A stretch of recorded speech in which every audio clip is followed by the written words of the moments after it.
ایفاء عہد، اس کی کیا اہمیت ہے؟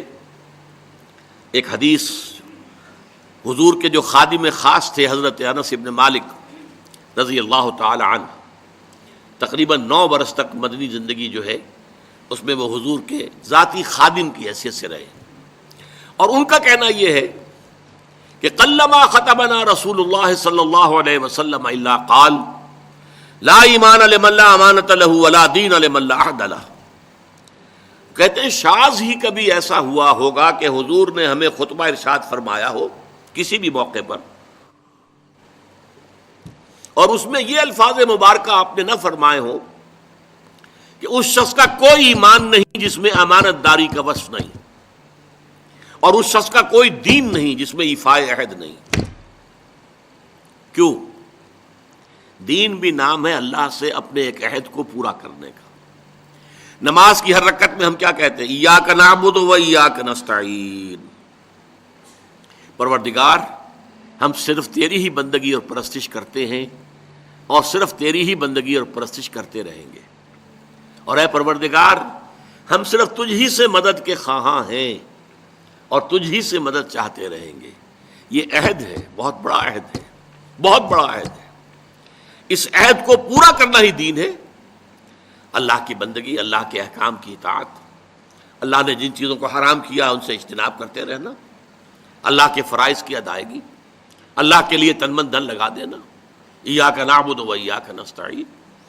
اب ظاہر بات ہے کہ جو شخص انسانوں کے ساتھ چھوٹے چھوٹے کیے ہوئے عہد پورے نہیں کرتا، وہ اتنا بڑا عہد اللہ کے ساتھ کیسے نبھا دے گا؟ جو 2 پیسے کے اندر امانت کا ثبوت نہیں دے سکتا، اس میں بھی خیانت کر گزرتا ہے، وہ 2 کروڑ میں کیسے امین ثابت ہوگا؟ لہذا لا دین لمن لا عہد لہ، لا ایمان لمن لا امانۃ لہ ولا دین لمن لا عہد لہ۔ جس شخص میں امانت داری کا وصف نہیں ہے اس کا کوئی ایمان نہیں، اور جس کے اندر ایفاء عہد کا مادہ نہیں ہے اس کا کوئی دین نہیں۔ اب خاص طور پر اس نیکی کی بحث میں جس ربط اور ترتیب کے ساتھ یہ بات آ رہی ہے اس کو سمجھیے۔ در حقیقت یہ معاملات جو ہیں انسان کے، بین الانسانی معاملات، یہ در حقیقت اس کا تذکرہ ہے، اس لیے کہ اب تک جو معاملے آئے، ایک خدمت خلق اور انسانی ہمدردی کا جذبہ، پھر نماز کا قیام، زکوٰۃ کی ادائیگی۔ اب جو یہاں آ رہا ہے یہ معاملات ہیں بین الانسانی معاملات۔ معاملہ کہتے ہیں جو 2 افراد کے مابین کوئی بات ہو رہی ہو، عمل سے معاملہ، جوہد سے مجاہدہ، قتل سے مقاتلہ۔ تو جب 2 فریقوں کے درمیان جوہد ہوگی، جوہد کا جوہد سے ٹکراؤ ہوگا تو وہ مجاہدہ بن جاتا ہے۔ جب 2 فریق ایک دوسرے کو قتل کرنے کے درپے ہیں یہ مقاتلہ ہے۔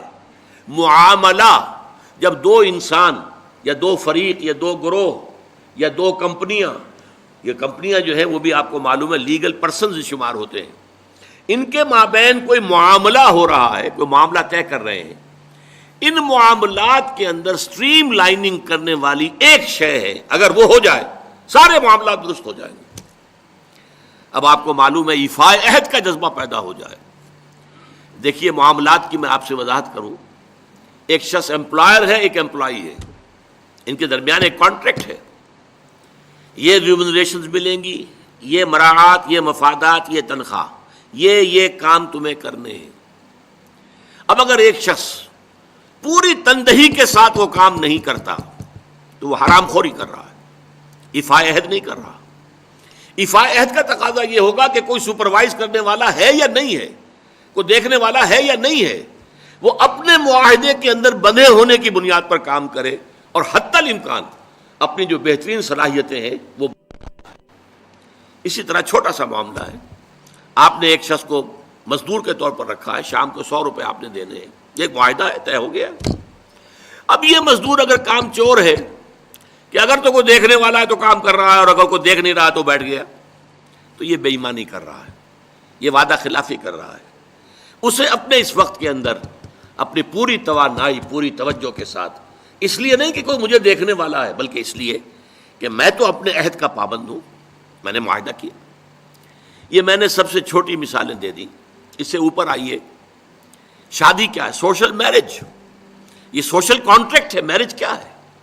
ایک مرد ایک عورت، اس کے درمیان معاہدہ ہے، ساری عمر کا نباہ کرنا ہے، بیوی کے یہ فرائض ہیں جو اسے ادا کرنے ہیں، شوہر کی یہ ذمہ داری ہے، اس کے نان نفقے کا وہ ذمہ دار ہے، اس کے لیے سکنا فراہم کرنا اس کے ذمے ہے، اس کے لیے رہائش کا بندوبست کرنا اس کے ذمے ہے، نان نفقہ اس کے ذمے ہے، بیوی کے یہ فرائض ہیں جو اسے ادا کرنے ہیں۔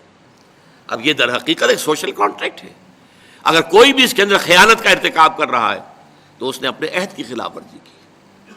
اسی طرح دیکھیے بہت سے معاہدے ہوتے ہیں جو ریٹن نہیں ہوتے، طے شدہ نہیں ہوتے۔ اولاد اور والدین میں بھی ایک معاہدہ ہوتا ہے، امپلائڈ ہے وہ کیا معاہدہ ہے؟ والدین اپنی جوانی میں اپنے آپ کو انویسٹ کرتے ہیں اپنی اولاد میں، ان کی تعلیم ہے، ان کی تربیت ہے، ان کو کھلانا ہے، ان کو پلانا ہے، ان کے لیے کپڑے کا بندوبست ہے، وہ اپنی ساری توانائیاں جو ہے لگا رہے ہیں ان کو پالنے پوسنے میں۔ اور اس کے اندر امپلائڈ کانٹریکٹ ہے کہ جب یہ بوڑھے ہو جائیں گے اور وہ جوان ہو جائیں گے تو اب ان کو لک آفٹر کریں گے، ان کی خدمت کریں گے، ان کی سیوا کریں گے، ان کے ساتھ حسن سلوک کے ساتھ پیش آئیں گے۔ یہ کانٹریکٹ ہے، چاہے یہ لکھا ہوا نہ ہو، امپلائڈ کانٹریکٹ ہے۔ بہرحال پوری انسانی زندگی کا اگر آپ تجزیہ کریں گے تو معاہدات کے گرد گھومتی ہے۔ اگر ایک وصف پیدا ہو جائے، ایک وصف ایفاء عہد، حضور نے فرمایا بندہ مومن کا وعدہ کر لینا عدت المومن کا اخذ الکف، بندہ مومن کا کسی سے کوئی وعدہ کر لینا ایسے ہے جیسے اس کا ہاتھ جو ہے اس کے ہاتھ میں آ گیا ہے، جیسے آپ نے کسی کا ہاتھ پکڑا ہوا کہاں جائے گا آپ، لہذا وہ تو بند گیا، اس نے وعدہ کیا وہ بند گیا۔ اور یہ ایک واقعہ آتا ہے حضور کا، اور یہ بھی آغاز وحی سے قبل کا واقعہ ہے۔ آپ کی زندگی میں امانت اور دیانت جس کی بنا پر الصادق الامین کے خطابات آپ کو ملے تھے اپنے معاشرے سے، آپ کاروباری آدمی تھے نا، تجارت کرتے تھے۔ ایک شخص سے کوئی بات ہو رہی تھی معاملے کی، کسی سودے کی، اس نے کہا کہ ذرا آئے محمد آپ انتظار کیجئے میرا یہاں پر، میں ابھی آتا ہوں۔ وہ جا کر اپنے کاموں میں ایسا مصروف ہو گیا بھول گیا۔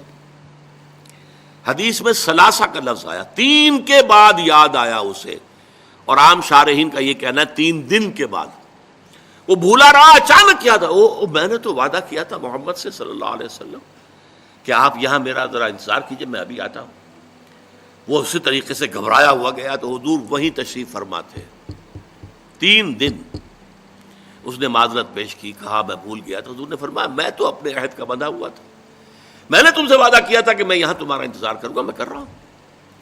تو یہ ہے اصل میں، اور جیسا کہ قرآن مجید میں اسی سورہ بنی اسرائیل میں آیا ہے، ان العہد کان مسئولا، یہ عہد جو ہے اس کی تو اللہ تعالیٰ کیا مسئولیت ہے، جواب دہی ہوگی، پوچھ گچھ ہوگی۔